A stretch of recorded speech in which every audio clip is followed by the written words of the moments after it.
and welcome to Transforming Language Education, the vodcast series where we will talk about the future of teaching, inquiry, and advocacy in language education. I'm Jen Crawford. And I'm Rob Philback. Please like or subscribe if you want to join us in helping to transform language education.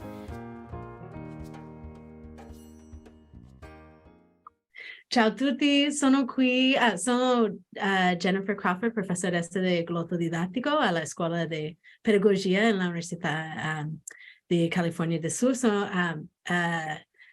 Questo è il mio collega. Il mio collega si chiama Rob. Sono qui con Francesca. Francesca Ricciardelli, la professoressa Francesca Ricciardelli di italiano. Parliamo in italiano per questa puntata poiché parleremo di strategie per utilizzare più di una lingua in classe. Yeah. Rob? So hi everyone. What we're talking about in this episode is pedagogies that involve intercomprehension and translanguaging and sort of expanding our repertoire of how we think about using different languages together in the context. So glad you could join us. I'm glad you had me. Per cominciare, Francesca. Giusto. Grazie. Per cominciare, quali sono le strategie didattiche? Per favore, aiuti. Didattici di intercomprensione. Perfetto. Bene, quando si parla di strategie didattiche, con l'intercomprensione parliamo molto di traduzione simultanea, senza necessariamente l'aiuto di un dizionario, ma più con dizionari comparativi o con grammatica comparativa. Quindi è più un comparare le lingue che si conoscono piuttosto che cercare una parola dopo l'altra per capire il testo. Leggere un testo o ascoltare un discorso, una canzone e cercare di capire quanto più possibile. Diciamo che le strategie dell'intercomprensione non vogliono o non prevedono una comprensione accurata del testo. E poi si utilizzano vari tipi di traduzione, per esempio, e grammatica comparativa per riuscire a capire quello che del testo era più complicato. Ma di solito interlingua ed inferenze positive sono abbastanza. O il contesto, conoscere un contesto prima di leggere un testo è un'altra strategia molto efficace. È simile a questo libro che mi ha mostrato di leggere un testo in italiano. Dopo c'è una domanda in portoghese o spagnolo, rispondere alla domanda e dopo comparare non lo so, i verbi temporali di spagnolo, catalano, italiano, francesi, altri idiomi, altro linguaggio. Altre lingue, sì. Altre lingue, grazie. Sì, mi può dare un esempio di come si fa questo? Sì, certo, diciamo che dipende da che classe stiamo insegnando. Se insegniamo una classe di intercomprensione, quindi dove miriamo alla comprensione multilingue, quindi di più lingue diverse della stessa famiglia, quello che ho fatto in classe con te era perfetto, perché il testo è in italiano, le domande sono in portoghese, c'è una tabella, le tabelle funzionano tantissimo se non facciamo traduzione. Se abbiamo una tabella dove ci sono le parole in italiano, poi qualche parola in portoghese, qualche parola in spagnolo, qualche parola in francese e devi riempire la tabella con le parole nel testo. Questo ti aiuta a comprendere contemporaneamente 5 lingue. Quindi se capisci 5 lingue contemporaneamente, la tua motivazione la tua motivazione di studente plurilingue aumenta, perché tu sei in grado non solo di capire la lingua del testo, ma di fare paragoni con altre lingue delle stesse parole del testo, così impari.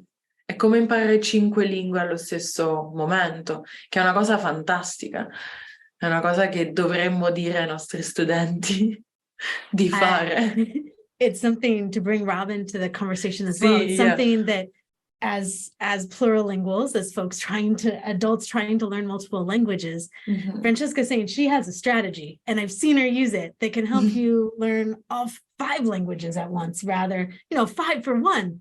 That's incredibly it's like efficient. an incredible deal. It's an incredible deal. And just explaining how, you would read a text and then answer questions in another related language, like a Romance language, that you feel more comfortable with, and then fill out a table with, vocabulary or verb tenses that in the text, but comparing and contrasting the various languages. So it simultaneously accelerates your language learning in the target language, while also reinforcing your language proficiencies in other languages. This is something you do or you teach? It's something I've taught as a guest lecturer last year, but it's something that, yes, I'm planning on definitely doing after when the PhD is done. This is a great idea for a class in multilingualism, because we do have to push our students to be able to, even those who are studying political science, those who are studying international relations, relazioni internazionali. We do want our students to be plurilingual. Enough with the stereotype of students from America, they cannot even speak English. It's enough of that. We do have to push our students to be able to understand, because sometimes, again, we don't necessarily need to be able to speak a language. Understanding would be already a great advantage, a great skill. So I have a question. Where does intercomprehension end and another concept begin in terms of using these strategies in the same language family versus crossing language families? Because there are lots of living contexts all over the world where it's not just language family, but it could be entirely different language families, but the speakers comprehend enough of each other to engage in some of these things. Well, I personally know more about the Romance languages and English, for example. And English is not a Romance language. Right. English is a Germanic language, but as we say, and I think it's also cited in the Common European Framework of Reference for Languages, English is the most Romance language of the Germanic language, right, as French is the most Germanic language of the Romance languages. So I believe that there's always that language that it's on the border, and that helps you acquire even languages from other families. But I do believe that, 30 years ago we couldn't even imagine about probably speaking about plurilingualism as we're doing it today. So I do believe in a future where I can talk about and I want to work on it, actually, intercomprehension with Chinese, for example. How do we facilitate the learning of Italian for a Chinese speaker, for a Chinese user? There must be a way. We've done so much with progress, technology, and globalization that I cannot see. I don't see any border here. We need to go and approach and get closer to every language of every family. So for now, maybe I do not have an answer, but I think that we will get rid of those borders that we put our languages in. Languages, they don't need to have borders. But inside the family, it's easier, obviously. How does that relate to some of the translanguaging pedagogies that you've used? Full disclosure, I've been an Italian student in Professor Ricciardelli's class. I'm sorry for any errors that I made. No. It's not because well, hey, exactly. I love it. And it's only because of your amazing teaching, but I've noticed how you teaching Italian here at USC, where you have many folks who are speakers of Spanish or French or even Portuguese, how you've really been able to facilitate and support those students to acquire Italian much more quickly, even in a class that's not necessarily designed for other Romance language speakers. I was wondering if you could talk a little bit more about translanguaging pedagogy and how you've done that in your Italian classes. Well, what I usually do is ask the student the very first day of class if what's the linguistic background, because I like to know if I have Spanish. I actually understand it pretty soon, actually, but I want to address the student that to me it's important if they have another language in their background.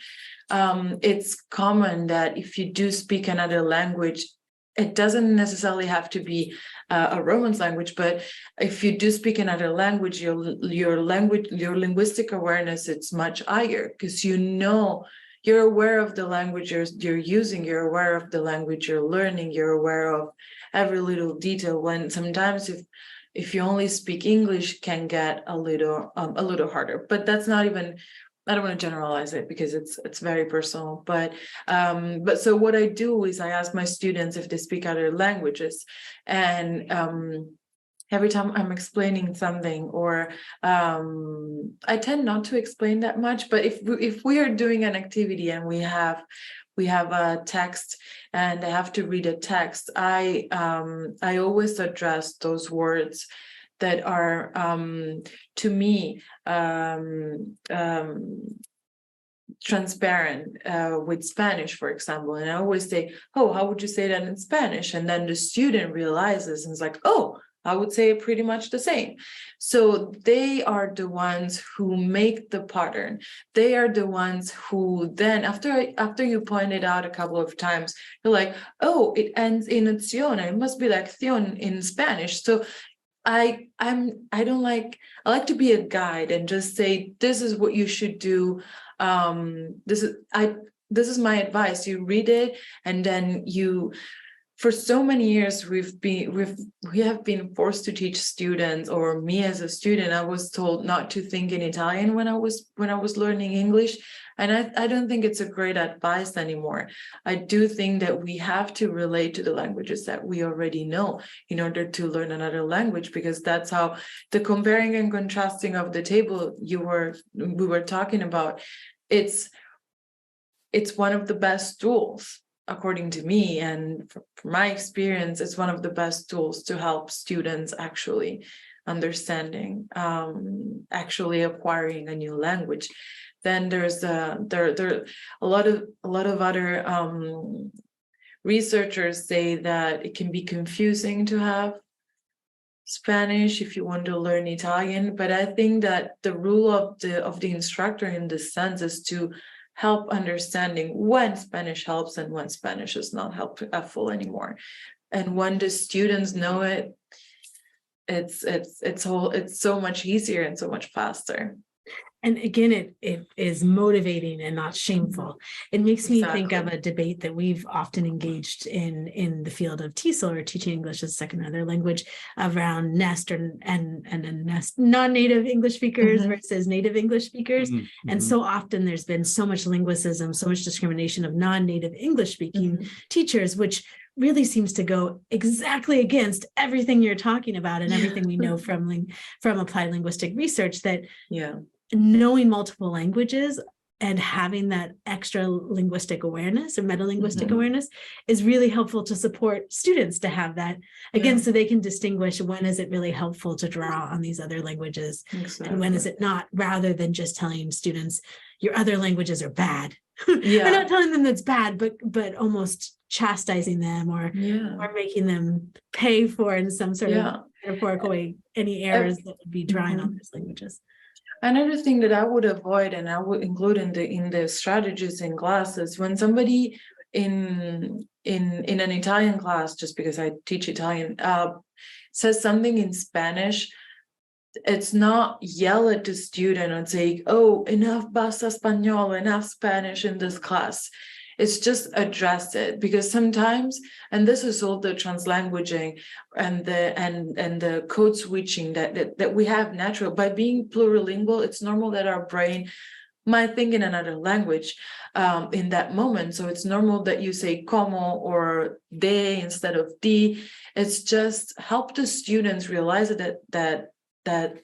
that's happening, but without shaming the student, which was what has done to me in French for so many years when I was studying French, or in Spanish too, maybe more in Spanish.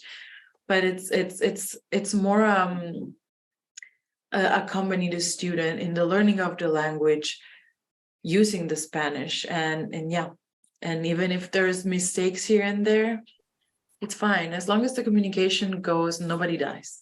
That's what we say in Italian. It's like, it's fine. That's a great one. Well, our vodcast is called Transforming Language Education, and we're really thinking about ways to take the field further. And the concepts that we've been able to engage with you around in these 3 episodes really, I think, capture that in terms of really rethinking and re-envisioning the common everyday ways that we often talk about ourselves or other language learners that we really need to rethink. So this is very empowering and inspiring. Thank you. Thank you. I couldn't agree more. I've learned so much from you as a colleague and a student, and happy to learn more today. I'm Jen. This is Rob. We're talking today with Francesca. Thanks for listening. Thank you.